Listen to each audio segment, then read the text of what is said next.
21 सितंबर 2025 का दिन कोलकाता शहर के जैन समाज के लिए एक ऐतिहासिक दिन रहा, क्योंकि जीतो कोलकाता के द्वारा जैन समाज के सभी संप्रदायों के व्यक्तियों के साथ एक साथ क्षमोत्सव कार्यक्रम आयोजित किया गया। ये ऐतिहासिक कार्य हुआ जीतो एपेक्स कोलकाता के अध्यक्ष श्री धर्मेंद्र जी जैन के दृढ़ निश्चय और जुनून के कारण। जब से इन्होंने पदभार संभाला है, तब से कोलकाता महानगर में इनके नेतृत्व में अनेक महत्वपूर्ण कार्य हुए और जैन समाज के हर तबके के लोगों को इन्होंने जोड़ा, और क्षमोत्सव कार्यक्रम भी इसका उदाहरण है। 21 सितंबर को कोलकाता के नेताजी इंडोर स्टेडियम में यह आयोजन आयोजित हुआ, जहां हजारों की संख्या में जैन धर्मावलंबी मौजूद थे।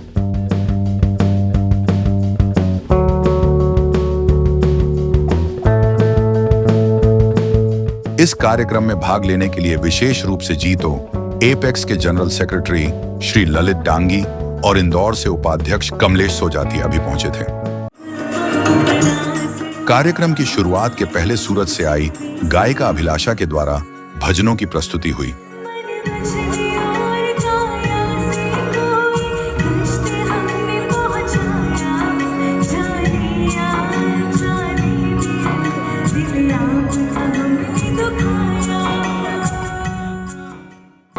फिर जैन संतों के नमोकार मंत्र के पाठ से कार्यक्रम की शुरुआत हुई।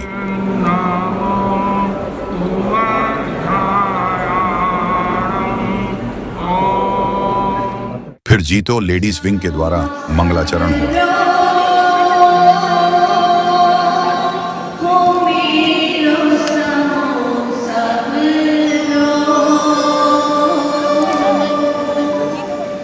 अध्यक्ष धर्मेंद्र जी ने कार्यक्रम की शुरुआत की। मैं जीतो कलकत्ता की तरफ से आप सभी को बहुत बहुत कृतज्ञता ज्ञापित करता हूँ। एक हमारा जीतो का विशेष कार्यक्रम है, जिसमें हम अभी कलकत्ता में कुछ भी नहीं कर पाए हैं। वह है साधार्मिक भाइयों बहनों को जिनके पास अपने प्लेट नहीं है, उनको आवाज देने का। कम से कम अगर 50 एप्लीकेशन भी हमारे पास आ जाए, और आज भी आप लोग यहाँ आए हुए हैं जिनके पास अपना आवाज नहीं है, अगर आज ही हमें आप रजिस्ट्रेशन करा दें, अगर हमारे पास 50 एप्लीकेशन आ जाए, तो हम अपने कार्यकाल खत्म होने के पहले इस कार्य को शुरू करके इसकी नींव डाल के अगले अध्यक्ष जो आएंगे उनको हैंडओवर करेंगे, ताकि अगले अध्यक्ष आपको आपका आवाज समर्पित करें। कई विशिष्ट व्यक्तियों ने अपने विचार भी रखे।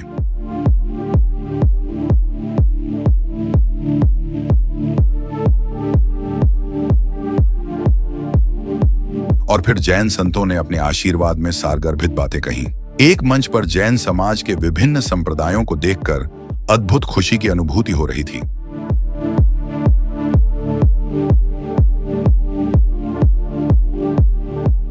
कार्यक्रम में अन्य समाज के कई विशिष्ट व्यक्तियों ने भी भाग लिया।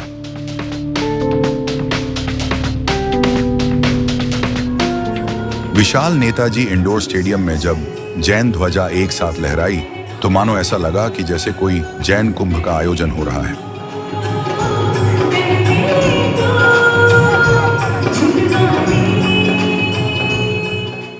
इस बार काफी बड़ी संख्या में श्रद्धालुओं ने कई दिनों के उपवास रखे, उनका भी सम्मान किया गया।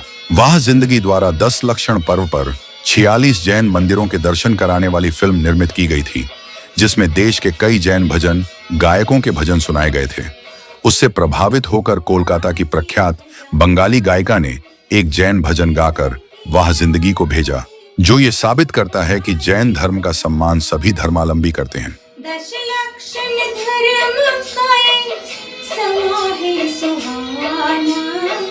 लेकर के आया देखो आज खजाना, लेकर के आया देखो आज खजाना।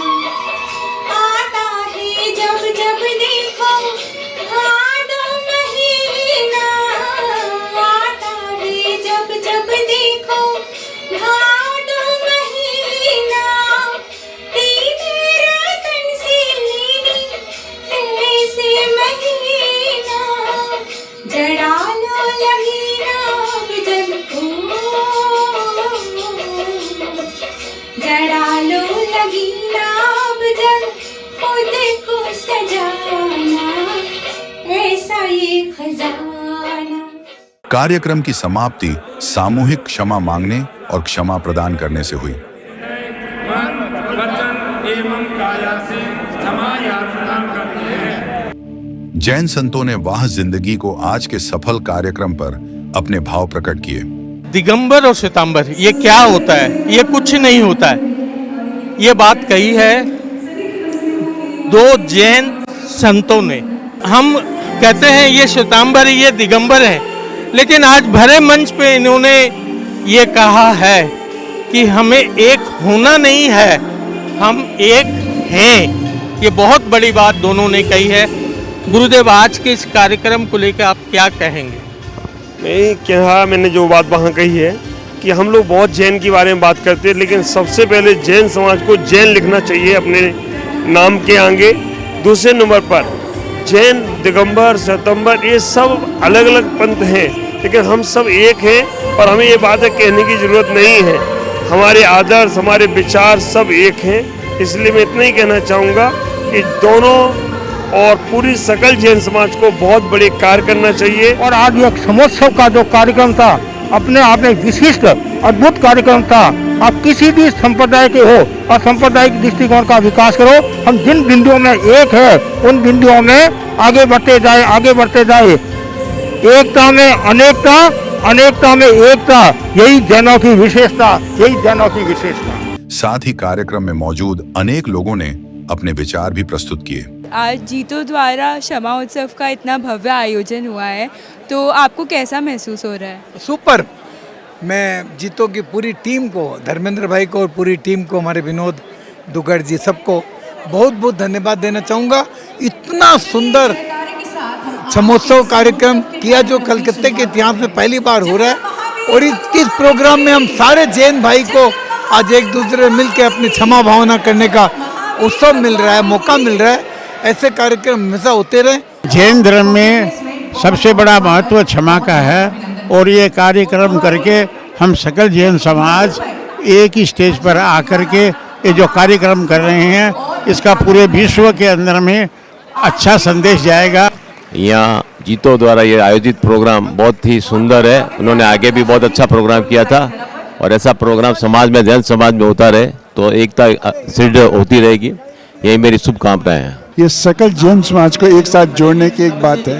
आई एम रियली अप्रिशिएट कि इस तरह से काम बराबर जैन धर्म में होते रहे तो सब लोग एक साथ मिलके एक नया संगठन बना सकते हैं। पहले भी एक नमोकार महामंत्र का बहुत भव्य प्रोग्राम यहाँ हुआ था और आज ये जीतो ने जो ये क्षमोत्सव का प्रोग्राम रखा है, हमारे श्वेतांबर और दिगंबर जो भी जैन है, स्थानकवासी है, 13पंथी है, 20पंथी है, सभी ने मिलकर ये जो प्रोग्राम किया है ये एकता का परिचय है। आपको कैसा महसूस हो रहा है? देखिए, ये जैन समाज का जो पर्व है अभूतपूर्व पर्व है। मतलब किसी से क्षमा मांगना, पहले अपना अहंकार खत्म करना पड़ता है, तब किसी से आपने क्षमा मांग सकते हैं। साल में एक बार जो क्षमा मांगते हैं ये बहुत ही अद्भुत है। इनको जितना साधुवाद दे, जितना धन्यवाद दे उतना कम है ये जैन कम्युनिटी को। भगवान महावीर के दिए हुए ये फॉरगिवनेस के सिद्धांत को आज पूरे विश्व में मान्यता मिल रही है। लोग इसके महत्व को समझ रहे हैं। जीतो कलकत्ता द्वारा आयोजित इस कार्यक्रम से पूरे विश्व में गूंज होगी जैन धर्म की। हम सब जीवों से क्षमा याचना करते हैं और उन्हें क्षमा देते हैं। आज का ये क्षमोत्सव का जो कार्यक्रम जीतो का हो रहा है, ये एक नई अलग जगाने वाला है पूरा जैन समाज में। और हमें तो ये लगता है कि ये जैन एकता का बहुत बड़ा प्रतीक होगा और शायद केवल भारत की नहीं बल्कि संपूर्ण विश्व का जो जैन समाज है वो एकता के साथ ही क्षमा याचना प्रोग्राम को मनाएगा। मेरे ख्याल से अद्भुत अवसर है और कलकत्ता के अंदर में ऐसे अवसर बहुत कम आते हैं। एक साथ सारा जैन परिवार आया हुआ है, इससे अच्छा और कुछ हो नहीं सकता। इतनी ब्लेसिंग्स एक साथ सबको मिलने वाली है और हम सब मिलके एक दूसरे को देने वाले हैं, तो मेरे ख्याल ये भव्य अवसर है। ये सकल जैन समाज है, ये जैन धर्म का यूनाइटी इन डाइवर्सिटी है। पूरे जैन समाज को एकत्र करने के लिए जीतो ने बहुत बड़ा प्रोग्राम अरेंज किया है। साधुवाद के पात्र हैं। सबके सहयोग से आज कलकत्ता के सबसे बड़े हॉल नेताजी इंडोर स्टेडियम में इतना बड़ा प्रोग्राम आप देख रहे हैं, बहुत खुशी की बात है। हम लोग जीतो के जो मेंबर हैं यहाँ पर, हम लोगों ने अथक प्रयास किया कि हर चीज़ अच्छे से अच्छे हो सकें, और मुझे लग रहा है कि हमारा प्रयास कुछ हद तक सफल भी हो गया और आगे भी होता रहेगा। प्रेजेंट चेयरमैन है धर्मेंद्र जी, जो उन्होंने मेहनत करी है उसके लिए मेरा उनको दिल से धन्यवाद धन्यवाद धन्यवाद धन्यवाद। ये क्षमा मानी का जो पर्व है उसमें हम लोग सकल समाज को लेके एक ठो नेताजी इंडो में आज ये समापन हो रहा है। तो ये इसका मकसद ही है सकल जन समाज को जोड़ना, और क्षमा मानी जो पर्व है सबसे बड़ा धर्म हम लोग का क्षमा भाव रखना। इसलिए हम लोग आपस में क्षमा मानी एक साथ करेंगे तो सकल जन समाज में एकता रहेगी। तो एकता के प्रतीक के लिए हम लोग आज ये दिवस मना रहे हैं। ये दिवस जीतो के द्वारा अगले साल से इंडिया में सब जगह होगी। ये आज शुरुआत हुई है। जीतो जो काम कर रहे हैं इसके लिए कोई वर्ड नहीं है। इतना बढ़िया काम जीतो जो कर रहे हैं, धर्मेंद्र जी की जो टीम कर रही है वो हमेशा अनुमोदना के पात्र है। पूरी दुनिया में है एक जैन धर्म ही एक ऐसा धर्म है जिसमें क्षमोत्सव को महत्व दिया जाता है। इसका मतलब है कि जीवन में हम कोई भी आदमी कोई भी तरह का अगर अपने किसी भी कार्य से किसी भी मन से भाव से कोई गलती हुआ हो तो हम सामने वाले से उसके लिए क्षमा मांग लेते हैं। प्रोग्राम बहुत ही सक्सेसफुल रहा, बहुत अच्छा लग रहा है। सारे जैन अलग अलग पंथ वाले सब एक स्टेज में एक साथ एक मंच में, बहुत ही शानदार रहा आज का प्रोग्राम। बहुत बहुत अनुमोदना। जो क्षमा दिवस जो किया जा रहा है जीतो के द्वारा, एक क्षमा दिवस एक ऐसा सभी धर्मों के ऊपर किया जा सकता है। ये एक ऐसी चीज़ जो आज ग्लोबल की ज़रूरत है, क्षमा याचना। बिकॉज जो वर्ल्ड जिस दौर से गुजर रहा है तो चारों तरफ हिंसा ही प्रदान हो रही है। अगर वहाँ पे ये वाणी आ जाए एक दूसरे को क्षमा करने के, तो ये ग्लोबल क्राइसिस खत्म हो जाएगी और हम सब लोग भाईचारों से रह सकेंगे और ये पृथ्वी, ये सृष्टि सब कुछ एक हो सकता है। आज जीतो द्वारा इतना भव्य आयोजन हुआ है क्षमापना दिवस का, तो इस आयोजन पे आप क्या कहना चाहेंगे जीतो की तरफ से? काफ़ी टाइम से अपन इन सब चीज़ों के लिए तरस रहे थे कि सब अपने गुरु मंदिर एक साथ बैठे, एक साथ अपन सब सकल समाज के एक साथ क्षमावाणी का चालू करें। और ये जीतो को तो आपको क्रेडिट देना पड़ेगी कि हमने इसी कड़ी में हमने 9 अप्रैल को हर साल जो नौकर मंच महामंच चालू किया, जिसमें अपने देश के प्रधानमंत्री श्री मोदी जी ने अपना टाइम दिया और जैन समाज के लिए बोला। तो मेरी सभी से विनती है हिंदुस्तान में जो भी जैन है कम से कम एक पर्व साथ में बनाएं। आपको यूनिटी अगर फ्यूचर में दिखाना बहुत ज़रूरी है, नहीं तो अगर अपन इसी पंथों में चलेंगे तो अपन कमज़ोर होते जाएंगे। तो मेरी आपसे सबसे विनती हो रही है, आज धर्मेंद्र जी ने जो प्रयास किया, जितने दिल से सराहना करे उतने कम है। जीतो हमेशा चाहता है कि समाज में एकता और सदृढ़ता रहे और समाज के सभी वर्गों के लिए जीतो काम करता है। जीतो सब ऐसे प्रोग्राम करता है जिससे वो सब समाज के सभी व्यक्तियों को एक साथ ला सके। और यही कार्यक्रम जैसे पहले अप्रैल में नवकार मंत्र का किया था, जिसमें सब समाज के सभी व्यक्तियों को, सब संगठनों को एक साथ मिलकर सबसे संबंधित काम किए थे, वैसे ही आज भी क्षमा पर्व सिर्फ यहाँ कलकत्ता में नहीं, बहुत सी जगह सभी समाजों के साथ मिलकर मनाया जा रहा है, ताकि सबको ये संदेश पहुँचे कि जीतो सबके साथ है, सबके विकास के लिए करना चाहता है और सब संगठनों के साथ करना चाहता है। ये बहुत बड़ी पहल है जीतो की। सबसे पहले मैं ललित जी को बधाई देता हूँ कि ललित जी वाज इंडिया से हर चीज़ को पूरे इंडिया में पहुँचा देते हैं। आज का जो हमारा प्रोग्राम हुआ है ये एक अद्भुत प्रोग्राम हुआ है। 8 सिंगाड़े यहाँ पे हर संप्रदाय के यहाँ पे उपस्थित थे। ऐसा दृश्य कलकत्ता में पहली बार हुआ है। सारा जैन समाज का श्रावक समाज यहाँ पे उपस्थित है, सारे श्रावक उपस्थित हैं, सारे साधु उपस्थित हैं और ये दृश्य शायद हम लोग बहुत दिन तक याद रखेंगे। और जिस तरह से जैन एकता की आज यहाँ पे लोगों ने एकता दिखाई है, साधु संतों ने दिखाई है, श्रावकों ने दिखाई है, ये सारा श्रेय ये आप लोग का श्रेय है। मैं सभी समाज के पदाधिकारियों का, सभा संस्था के अध्यक्ष और मंत्रियों का बहुत बहुत आभार व्यक्त करता हूँ। आप सभी को बहुत बहुत आभार। कार्यक्रम के पश्चात सामूहिक वात्सल्य भोजन की व्यवस्था की गई थी। 21 सितंबर का दिन कोलकाता जैन समाज के स्वर्णिम दिनों में गिना जाएगा, क्योंकि आज जितने भी व्यक्ति मौजूद थे वे अपने को जैन धर्म के किसी संप्रदाय से नहीं जोड़ रहे थे, वे केवल यही महसूस कर रहे थे कि मैं जैन हूं।